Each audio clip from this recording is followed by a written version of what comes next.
No decision from the state Supreme Court today, but they did hear arguments from both sides that lasted about 2 hours about the budget proviso that says that schools cannot pass mask mandates and use state funds to do so. Mask mandates in schools now under scrutiny by the highest court in the state of South Carolina. We believe that the timeliness of this and the urgency was needed, and we thank you for that. Attorneys for Richland 2 School District and a group of parents asking the state Supreme Court to block a proviso that says school districts cannot use money from this year's budget to pay for mask mandates. It's unconstitutionally vague, this proviso.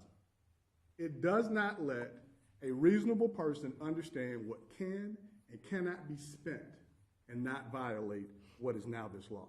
School districts across the state have used this proviso as a reason for not issuing mask mandates, saying they don't want to lose state funding.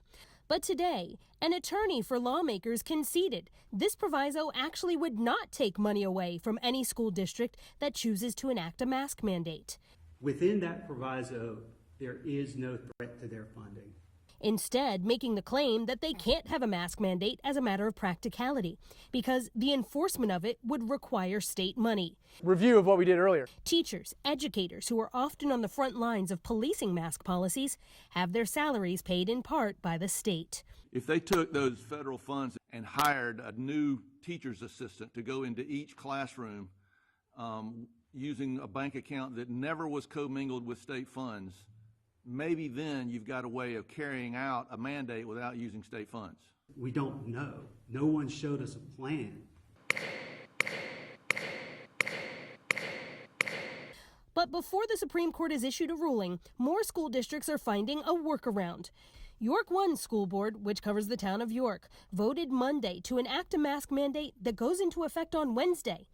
In their statement, they said, no state funds are being used to enforce this mask mandate. Therefore, all students and staff are required to wear a mask and/or face covering while inside district-operated facilities. Richland 2's attorney argued today they don't have to use state money. They have money from local and federal funding. Richland 2 has $80 million sitting in a bank account from funds appropriated prior to this year or from local funds. Those cannot be reached by this proviso. It's unclear when the state Supreme Court will issue its decision, if it issues one at all. Meanwhile, York 1, which covers York, has its mandate going into effect tomorrow, and it applies to all students and staff. I'm Tanya Mendes, WCNC Charlotte.